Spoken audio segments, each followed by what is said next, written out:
It was a quiet afternoon at Walter Reed National Military Medical Center. Most patients were resting while their families spoke softly in the hallways. But on this particular day, a subtle buzz moved through the corridors like an electric current. President Donald J. Trump was scheduled to make a brief visit. There would be no press, no cameras, just a personal stop before heading to a military fundraiser later that evening. In room 217B, Lance Corporal Ethan Morales, a 23-year-old Marine, lay in bed recovering from injuries sustained in a roadside explosion in Kandahar. Ethan had lost his left leg and part of his hearing. Once cheerful and strong-willed, he had become quiet since returning home. His parents, Maria and Thomas Morales, took turns sitting beside him, hoping their presence might lift his spirits. Nurses encouraged him daily. Fellow veterans stopped by, but nothing seemed to break the cloud that surrounded him. As Secret Service agents quietly secured the hospital floor, Ethan remained unaware. He stared at the ceiling as he had for weeks, lost in thoughts he never spoke aloud. Down the hall, President Trump walked beside Chief Medical Officer Dr. Reynolds. Just before leaving, Trump paused. "I'd like to see one more patient," he said. Dr. Reynolds looked puzzled. "One who isn't on the list." Trump's voice was calm but firm. "Pick the one who hasn't smiled in the longest time." Moments later, the president stood outside room 217B. There were no cameras, no prepared remarks, only a quiet hallway and a closed door. He pushed it open gently. Inside, Ethan glanced up briefly. His eyes passed over the unfamiliar visitor before drifting back toward the window. Maria Morales quickly stood, nervously straightening her son's blanket. "Mr. President," she said softly, "this is our son, Ethan." Trump instinctively extended his hand, but Ethan didn't respond. The Marine remained silent, staring into the distance. An awkward pause filled the room. For a man accustomed to applause and crowds, Trump suddenly felt out of place. His eyes moved toward Ethan's missing leg, and the reality of the sacrifice in this small, quiet room hit him differently than it ever had before. "He doesn't talk much these days," Thomas said gently. "Not since he came back." Trump nodded slowly. Instead of standing, he pulled up a chair beside the bed and sat down, not as a politician, but as a man trying to understand. "Ethan," he said quietly, "I'm not here to give you a speech. I just wanted to thank you for your service and for your sacrifice." Ethan said nothing. Trump turned toward his parents. "Tell me about him," he said, before the Marines. Maria's face softened as tears formed in her eyes. "He was always making people laugh," she said. "A class clown. Loved playing the trumpet. Said he wanted to be a history teacher after his service." Trump glanced back at Ethan. Curiosity replacing the initial uncertainty. That was when he noticed something tucked beneath Ethan's pillow, a folded letter, worn around the edges as though it had been handled many times. "What's that?" Trump asked. Maria hesitated. "He wrote it before his last mission," she explained quietly, "in case something happened." "We never read it," Thomas added. Thought maybe one day he'd share it himself. The room grew heavy with emotion. Trump looked back at Ethan. The silent stare, the tension in his jaw. There was pain here that went far deeper than physical wounds. Carefully, Trump lifted the letter and placed it on the bed. "May I?" he asked. For a moment there was no response. Then Ethan slowly turned his head and gave the faintest nod. Trump unfolded the paper and began reading softly. "To whoever is reading this, if you're holding this letter, I guess I didn't make it home the way I wanted, but I have no regrets. I volunteered. I trained. I believed in the Marine. Beside me more than anything. If I'm gone or broken, don't feel sorry for me. Just remember who I was. I joined the Marines because I wanted to serve something bigger than myself. I didn't expect medals. I just wanted to make my country proud. And if you're reading this, I hope I did." Trump's voice faltered as he finished. The room was silent. Ethan blinked. His lip trembled slightly. Then, for the first time in weeks, he spoke. "I didn't think I'd come back like this." Trump slowly placed the letter down. "You came back, Marine," he said quietly. "You came back alive. That means something." Ethan finally met the president's eyes. "I lost my men," he whispered. "They died. I didn't. Why?" Trump leaned back, visibly moved. There were no talking points to reach for now. Only honesty. I've met many wounded soldiers, he said thoughtfully, but not many carrying a burden like that. Maria held her son's hand, silently crying beside him. You think surviving makes you weak? Trump continued. I think it makes you brave. Ethan shook his head slightly. I feel useless. Trump leaned forward. You wrote that letter believing you might never come home. But you did. And now your country needs something else from you. Ethan looked confused. Like what?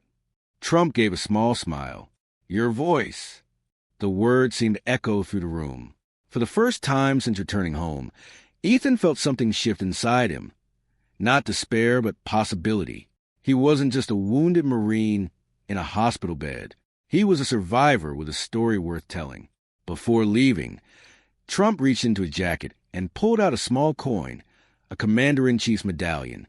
This is an official medal, he said, placing it gently in Ethan's hand. But it's a promise of your service, and your story won't be forgotten. Ethan studied the coin, slowly closing his fingers around it. That's when Trump noticed a dusty trumpet case sitting in the corner of the room. Is that yours? He asked. Ethan nodded faintly. Haven't played it since the accident. Trump walked over and picked up the case carefully. Play something for me, he said. Ethan hesitated. I don't know if I can. Trump smiled softly. Try, for them. The words struck deep. With help from his father, Ethan slowly sat up and opened the case. Inside was his silver trumpet. His left hand steadied the instrument while his right fingers found the valves like old muscle memory. He took a deep breath. Then he played. The notes were shaky and emotional, but unmistakable. The haunting melody of taps filled the hospital room. Even the president turned away briefly, wiping his eyes. This wasn't a political visit. It was a tribute. And for the first time since the explosion in Kandahar, Ethan Morales had found his voice again. Outside the room, word spread quickly. Doctors, nurses, and wounded soldiers quietly gathered in the hallway as President Trump stepped out of room 217B. Inside, the final notes of the trumpet slowly faded into silence. Something about the president's walk had changed. His stride was slower now, more thoughtful. Dr. Reynolds hurried slightly to keep pace beside him. Everything all right, sir? Trump didn't answer immediately. After a moment, he asked quietly, Tell me something. How many others in this wing are like him? The doctor looked puzzled. Physically injured? Trump shook his head. No. Dr. Reynolds sighed softly. Too many, he said. Some wounds don't bleed, Mr. President. Trump nodded, his lips tightening. Outside the hospital entrance, the motorcade was already waiting. A military fundraiser was scheduled across town, a high-profile event filled with donors, veterans, and television cameras. Trump stopped walking. He turned to one of his aides. Scrap the speech. The aide blinked. Sir, not the event, Trump clarified. Just the speech. I'll write a new one. When? Trump pulled out his phone. Now. Back in room 217B. Ethan carefully placed the trumpet back into its case. He looked exhausted, but something in his expression had changed. The heaviness that had lived behind his eyes for weeks seemed lighter. For the first time since returning home, he looked directly at his mother. I played for them, Mom, he whispered. Maria squeezed his hand, tears quietly falling. Meanwhile, in the back of the armored limousine, the president stared at the blinking cursor on his phone screen. The original speech, written by a team of advisors, had been polished, patriotic, and safe. But now it felt empty. Trump deleted it, every word. Then he began typing. Tonight, I was going to speak to you about victory, strength, and honor. But today I met a Marine who taught me something far more important. I met Lance Corporal Ethan Morales. As the motorcade moved through the streets of Washington, Trump typed with unusual focus. There were no slogans, no politics, just truth. He wrote about the letter under Ethan's pillow, about the silence in the hospital room, about the dusty trumpet, and about the sound of taps played for brothers who would never come home. He believed coming back broken meant he had failed. Trump typed. But I told him something I now believe more than ever. Survival makes you brave, and one voice can carry the weight of an entire battlefield. By the time the motorcade reached the ballroom, the speech was finished. Inside, hundreds of guests waited. Generals in decorated uniforms, wounded veterans, military families, and dignitaries dressed for a formal evening. They expected a typical presidential address. They weren't going to get one. The lights dimmed as President Trump approached the podium. The applause was loud at first, then slowly faded. Trump stood quietly for a moment, studying the faces in the room. Then he pulled a folded paper from his jacket. It was a photocopy of Ethan's letter. "I was given something today," he began, his voice deeper than usual. A letter written by a Marine who believed he might never return home. A soft murmur moved through the crowd. "I met Lance Corporal Ethan Morales today." Trump continued. He lost his leg in Kandahar, but he did not lose his courage. Then he read the letter, word for word. The room fell completely silent. No phones moved. No cameras flashed. You could hear people quietly holding back tears. When he finished, Trump folded the letter again. He believed he came home broken, he said. But today he played taps on a dusty trumpet for the friends he lost. Trump paused. "I will never forget that sound." His voice softened. And neither should America. The rest of the speech was different from anything the audience expected. It wasn't political. It wasn't strategic. It was a story about loss, survival, and the quiet courage carried by wounded soldiers long after the battlefield is gone. When Trump finally ended with, "God bless our soldiers and God bless Ethan Morales," the ballroom fell into still silence for a single heartbeat. Then the room erupted. Not polite applause, not formal applause, real applause. Veterans with prosthetic legs rose slowly from their seats. Older soldiers stood and saluted. Families wiped tears from their faces. Behind the stage curtains, White House staff exchanged stunned looks. This was not the speech they had prepared, but it was better. One young Marine sergeant backstage whispered to her captain, "I hope Morales knows we heard him." Outside the venue, clips from the speech spread across social media. Within minutes, millions of people were watching. The nation's focus shifted from politics to people, from policy to sacrifice. Back in his quiet hospital room, Ethan Morales watched it unfold on television. The commander-in-chief's coin was still in his hand. His eyes filled with emotion, not because the president had mentioned his name, but because for the first time since returning home, he felt seen. By morning, Ethan's story had spread across the country. Veterans organizations shared the speech. Talk shows replayed the emotional moment. Military families found comfort in Ethan's words and in the president's unexpected honesty. A short clip, secretly recorded by a nurse, showing Ethan playing taps on his trumpet went viral. People didn't see a broken Marine. They saw resilience. They saw courage. Within hours, thousands of messages arrived at the hospital. Letters from school children, emails from former Marines, notes from widows of fallen soldiers. Most of them said the same thing. "Your story gave us hope." But Ethan still didn't feel like a hero. He was still fighting the quiet battles, guilt, grief, and the long road of recovery. Then another envelope arrived. Inside was a handwritten card. "Ethan, you gave me a truth no briefing ever could. Thank you for reminding me what leadership really means. Never doubt your voice again. Donald J. Trump." Attached to the card was something unexpected. An invitation to the White House. Not for an award, but for a conversation.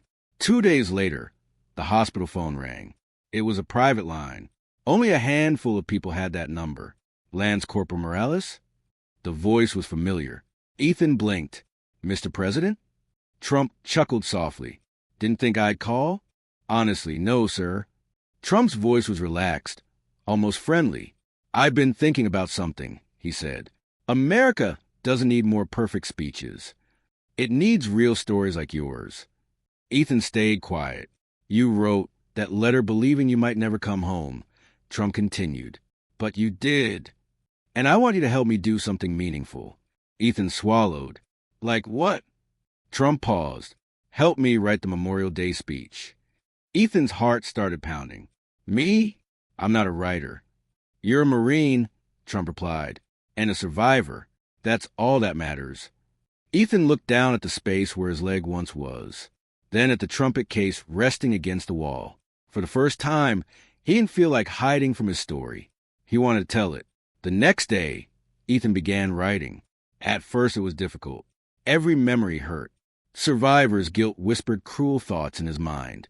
But each time he hesitated, he thought of the men who didn't come home, especially Corporal Jameson, the one who had dragged him from the burning vehicle before the second explosion. Ethan wrote about fear, about brotherhood, about coming home in pieces, and learning that healing wasn't weakness. He sent his drafts to the president. Trump replied with feedback, usually ending his messages the same way. Make it even more you. Slowly, the speech began to take shape. Part tribute, part confession, part message to the countless veterans who struggled in silence. A speech that could only come from someone who had lived it. Then, one afternoon while Ethan was writing, the hospital door opened, and a new visitor stepped inside, Mrs. Ellen. A few days into Ethan's writing, the hospital door opened quietly. A woman stepped inside. She moved slowly, carrying a small wooden box in her hands. It was Mrs. Ellen Jameson, the mother of Corporal Jameson, Ethan's fallen friend. "I heard you're writing something," she said gently, offering a sad but warm smile. Ethan tried to stand as straight as he could, leaning slightly on his cane. "Mrs. Jameson, I tried to save him." "I know," she said softly. She stepped closer and opened the small wooden box. Inside were Corporal Jameson's dog tags and a folded letter. "It was meant for you," she explained, "but he never got the chance to send it." Ethan carefully unfolded the paper. The words hit him like a wave. "If I don't make it back, don't shut down. You got a voice people will listen to. Use it, brother." Ethan broke down, tears finally spilling after months of restraint. That night, his writing changed. It became stronger, clearer, more determined. Jameson wasn't just a memory anymore. He was part of the message. Memorial Day arrived sooner than anyone expected. Across the country, people speculated about the president's upcoming address. Reporters discussed a mysterious Marine who had helped shape the speech, but no one knew his name. Ethan had been invited to attend. At first, he refused. "I don't want the attention." His mother, Maria, gently held his hand. "This speech isn't about you, son," she said. "It's about every soldier who never made a home." Those words stayed with him. Finally, Ethan agreed to go, but with one condition: no spotlight, no cameras on me. Trump honored the request. The stage would be his, but the words would belong to someone else. The ceremony was held at Arlington National Cemetery. White headstones stretched across the hills in endless rows, a silent ocean of sacrifice. President Trump approached the podium with unusual calm. There were no teleprompters, just a single sheet of paper. The crowd fell silent. "I stand before you today," Trump began, "not only as your president, but as a student of courage." He paused. "Because a young Marine, Lance Corporal Ethan Morales, taught me something no general ever could." Ethan sat quietly in the third row, his head lowered. Trump continued. He wrote about silence, about loss, about surviving when others did not. He reminded me that leadership is not only about strength, it's about listening to those who suffer quietly. Trump's voice faltered slightly. "To those we lost, we remember you. To those who returned home in pieces, we honor you. And to those still fighting battles no one can see, we hear you now." A ripple of emotion spread through the crowd. Tears, soft gasps. In that moment, the voice of a Marine once silenced by trauma echoed across an entire nation. When the ceremony ended, a quiet stillness remained over the cemetery. Trump stepped down from the stage. Ethan stayed seated for a moment longer. Then slowly he stood. Leaning on his cane, he walked toward a single grave, Corporal Jameson. He placed the dog tags beside the headstone. Then he saluted. "We did it, brother," he whispered. As he turned to leave, he noticed a young boy nearby staring at him.